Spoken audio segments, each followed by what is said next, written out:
ഈ വടക്കൻ കേരളത്തിൽ ലീഗ് കോൺഗ്രസ് ഐക്യമുണ്ടോ അതോ തമ്മിൽ മത്സരിക്കുന്ന സാഹചര്യമുണ്ടോ? തെക്കൻ കേരളത്തിൽ ലീഗിനെ ഒതുക്കി എന്നൊരു വലിയ വിമർശനം ലീഗിന്റെ ഭാഗത്തുനിന്ന് പലയിടത്തും കഴിഞ്ഞ ദിവസങ്ങളിൽ കേൾക്കുന്നുണ്ടായിരുന്നു. സോഷ്യൽ മീഡിയ അത്തരം കാര്യങ്ങൾ ചർച്ച ചെയ്യപ്പെടുന്നുണ്ടായിരുന്നു. അവിടുത്തെ വിമതന്മാരുടെ ഒരു സ്വഭാവം എങ്ങനെയാണ്? അധികാരമോഹമാണോ? യുവാക്കളാണോ കൂടുതലുമായി രംഗത്ത് വരുന്നത്? ഏത് പാർട്ടിക്ക്, ഏത് മുന്നണിക്കാണ് വിമതരുടെ ശല്യം കൂടുതലായുള്ളത്? പ്രധാനമായും പറഞ്ഞാൽ UDF-ൽ തന്നെയാണ് ഏറ്റവും കൂടുതൽ വിമതശല്യമുള്ളത്. അത് കാസർഗോഡ് മുതൽ നമ്മൾ മലപ്പുറം വരെ പരിശോധിച്ച് കഴിഞ്ഞാൽ കൂടുതൽ എണ്ണം, കോഴിക്കോടായാലും എല്ലാം തന്നെ, ഇപ്പം കണ്ണൂരിലായാലും എവിടെ നോക്കിക്കഴിഞ്ഞാലും വിമതശല്യം കൂടുതൽ യഥാർത്ഥത്തിൽ UDF-ൻ്റെ അകത്താണ്.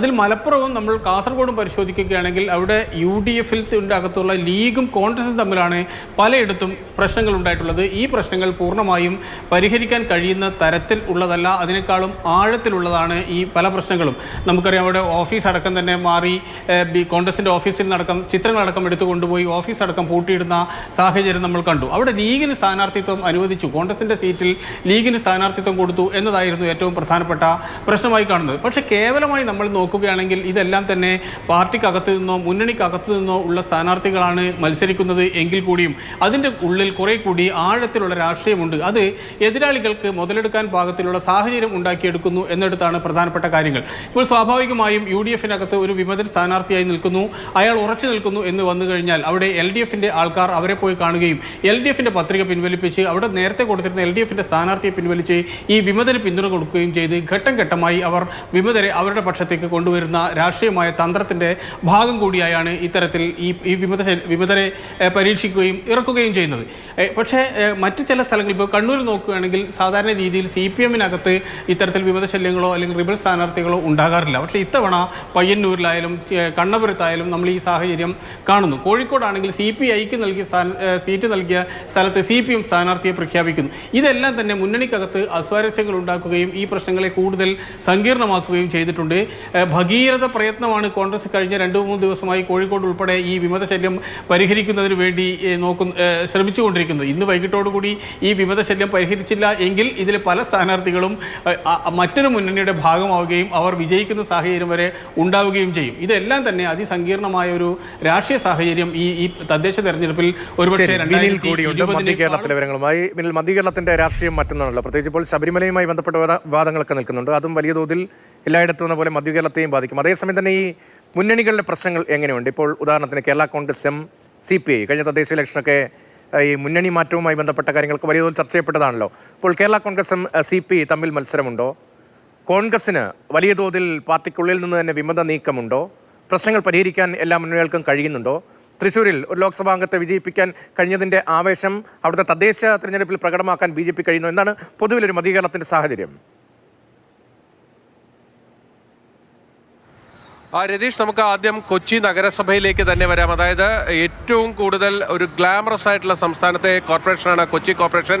ആ കോർപ്പറേഷൻ പിടിക്കാൻ കഴിഞ്ഞാൽ അത് UDF-ന് വലിയ നേട്ടമാണ്. അതുകൊണ്ട് തന്നെ പ്രതിപക്ഷ നേതാവ് VD സതീശൻ നേരിട്ടാണ് കൊച്ചി കോർപ്പറേഷൻ്റെ തെരഞ്ഞെടുപ്പ് പ്രവർത്തനങ്ങൾക്ക് ചുക്കാൻ പിടിക്കുന്നത്. പക്ഷേ വലിയ തലവേദന അവിടെയാണ് UDF-നുള്ളത്. ഏറ്റവും കൂടുതൽ വിമതർ രംഗത്തിറങ്ങി മത്സരിക്കുന്നത് കൊച്ചി നഗരസഭയിലാണ്. കൊച്ചി നഗരസഭ തിരിച്ചു പിടിക്കാൻ ഇറങ്ങിയ UDF-ന് വിമതന്മാർ വലിയ തലവേദന ഉണ്ടാക്കുകയാണ്. ഇനി എങ്ങനെ മുന്നോട്ട് പോകുമെന്ന രീതിയിൽ UDF-ൽ തന്നെ വലിയ അങ്കലാപ്പുണ്ടാക്കുന്ന രീതിയിലാണ് കാര്യങ്ങൾ. ഇന്നലെ രാത്രി വൈകിയും പല വിമതന്മാരുടെയും വീടുകളിൽ UDF-ൻ്റെയും കോൺഗ്രസിൻ്റെയും ഒക്കെ തന്നെ പ്രധാനപ്പെട്ട നേതാക്കളെത്തി ഈ വിമതന്മാരെയൊക്കെ പിൻവലിപ്പിക്കാനുള്ള വലിയ ശ്രമം നടത്തിക്കൊണ്ടിരിക്കുകയാണ്. ഇന്ന് ഉച്ചയ്ക്ക് 3 മണിയോടുകൂടി പത്രിക പിൻവലിക്കാനുള്ള അവസാന സമയം കഴിയുമ്പോഴാണ് ആരൊക്കെയായിരിക്കും മത്സരരംഗത്തുണ്ടാകുക എന്നത് വ്യക്തമാകുകയുള്ളൂ. കാര്യം വലിയ സമ്മർദ്ദമാണ് കോൺഗ്രസ് നേതൃത്വത്തിൻ്റെ ഭാഗത്ത് നിന്ന് ഈ വിമതന്മാരെ പിൻവലിപ്പിക്കാനുള്ളത്. കാരണം വിമതന്മാർ ഉണ്ടായാൽ കോൺഗ്രസിനെ ഈ കൊച്ചി കോർപ്പറേഷൻ പിടിക്കുക എന്നത് വലിയ ശ്രമകരമായ ദൗത്യമായി മാറും. പ്രത്യേകിച്ച് സർക്കാരിൻ്റെ ഭരണവിരുദ്ധ വികാരം അടക്കം ഉയർത്തിപ്പിടിച്ചുകൊണ്ട് മുന്നോട്ട് പോകുമ്പോൾ അവിടെ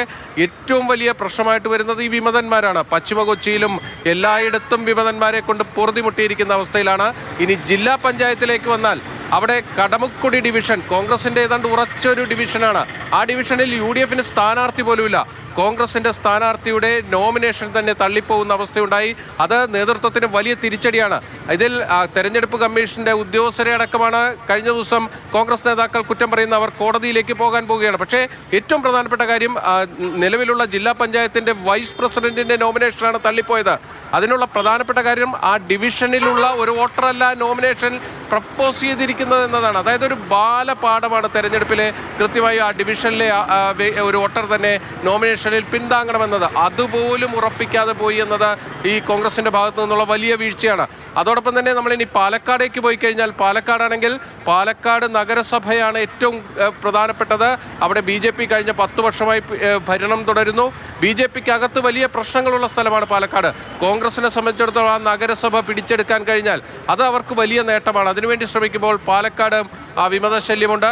CPM-നെ സംബന്ധിച്ചിടത്തോളം പാലക്കാടിന് മറ്റ് പഞ്ചായത്തുകളും ബ്ലോക്ക് പഞ്ചായത്തുകളും ജില്ലാ പഞ്ചായത്തും ഒക്കെ നോക്കുമ്പോൾ CPM-ന് വലിയ ശക്തിയുള്ള സ്ഥലമാണ് പാലക്കാട്. പക്ഷേ അവിടെ പ്രധാനപ്പെട്ട ഒരു ശല്യമുണ്ടാകുന്നത് PK ശശിയുടെ വിമത നീക്കങ്ങളാണ്. അത് വലിയ പ്രശ്നം ഈ പല സ്ഥലത്തും, അതായത് PK ശശിക്ക് സ്വാധീനമുള്ള മണ്ണാർക്കാട് പോലുള്ള മേഖലയിൽ CPM-ന് അതിന് വലിയ തലവേദന ഉണ്ടാക്കുന്നുണ്ട്. അത് തെരഞ്ഞെടുപ്പിൽ എത്രമാത്രം സ്വാധീനിക്കുമെന്നത് നമുക്ക് ആ വോട്ടെണ്ണൽ കഴിയുമ്പോഴേ മനസ്സിലാവുള്ളൂ. പക്ഷേ CPM-നെ സംബന്ധിച്ചിടത്തോളം അതൊരു വലിയ പ്രശ്നമാണ്. ഇനി തൃശ്ശൂരിലേക്ക് വന്നാൽ തൃശ്ശൂരിൽ തൃശ്ശൂർ കോർപ്പറേഷൻ ഭരണം കഴിഞ്ഞ തവണ ഒപ്പത്തിനൊപ്പം വന്നതാണ്. അവിടെ കോൺഗ്രസിൻ്റെ വിമതനെ കൂട്ടുപിടിച്ചാണ് ആ ഭരണം ഇടതുപക്ഷം മുന്നോട്ട് കൊണ്ടുപോയത്. പക്ഷേ അവർ മുന്നോട്ട് വെച്ച മേയർ ഇപ്പോൾ തെരഞ്ഞെടുപ്പ് പ്രചാരണ രംഗത്തില്ല എന്നത് LDF-നെ സംബന്ധിച്ചിടത്തോളം ഒരു വലിയ പ്രശ്നമാണ്. അവിടെ BJP സുരേഷ് ഗോപിയുടെ മിന്നുന്ന വിജയം അതിൻ്റെ ഭാഗമായി ആ തൃശ്ശൂർ കോർപ്പറേഷനിലും അതോടൊപ്പം തന്നെ മറ്റ് പഞ്ചായത്തുകളിലും ഒക്കെ തന്നെ വലിയ ചലനങ്ങൾ ഉണ്ടാക്കാൻ ശ്രമിക്കുന്നുണ്ട്. അത് എത്രമാത്രം മുന്നോട്ട് പോകുമെന്നത് കണ്ടറിയേണ്ട കാര്യമാണ്. നേരത്തെ രതീഷ് ചൂണ്ടിക്കാണിച്ച പോലെ കോട്ടയത്ത് ഈ കേരള കോൺഗ്രസിന്റെ വരവ് അത് സ്വാഭാവികമായും ഇടതുപക്ഷത്തെ വലിയ രീതിയിൽ ബലപ്പെടുത്തിയിട്ടുള്ളതാണ്. ഇത്തവണയും ആ രീതിയിൽ തന്നെ കാര്യങ്ങൾ മുന്നോട്ട് പോകും. അവിടെ ഉണ്ടായിരുന്ന തർക്കങ്ങളൊക്കെ ഒരു പരിധിവരെ പരിഹരിച്ച് കേരള കോൺഗ്രസ് എമ്മിന് മാന്യമായൊരു സ്ഥാനം LDF-ൽ നൽകിയിട്ടുണ്ട് എന്നതൊരു പ്രധാനപ്പെട്ട കാര്യമാണ്. ഇനി ഇടുക്കിയിലേക്ക് പോയാൽ അവിടെ കോൺഗ്രസിന് വലിയ തർക്കമാണ്. വലിയ നേതാക്കൾ മത്സരരംഗത്തേക്ക് വരുന്നു. പക്ഷേ അവിടെ വിമതന്മാർ കൂടുതലാണ്. ജില്ലാ പഞ്ചായത്തിലും പഞ്ചായത്തുകളിലും ബ്ലോക്ക് പഞ്ചായത്തുകളിലൊക്കെ വലിയ വിമത ശല്യമാണ് UDF നേരിടുന്നത്. ഇടുക്കിയിൽ വലിയ വിമതശല്യമാണ്. മറ്റിടങ്ങളിലെ പ്രശ്നങ്ങൾ പരിഹരിക്കാൻ ശ്രമിക്കുമ്പോഴും കൊച്ചിയിലും കോൺഗ്രസിന് വലിയ തലവേദനയുണ്ട്. അതേസമയം എല്ലാ മുന്നണികളിലും പൊതുവിൽ വിമത സാന്നിധ്യം സംസ്ഥാനമാകെയുണ്ട്. അവസാന മണിക്കൂറിൽ വേഗത്തിൽ സ്ഥാനാർത്ഥികളെ പിൻവലിപ്പിക്കാനുള്ള ശ്രമങ്ങളാണ് എല്ലായിടത്തും നടക്കുന്നത്.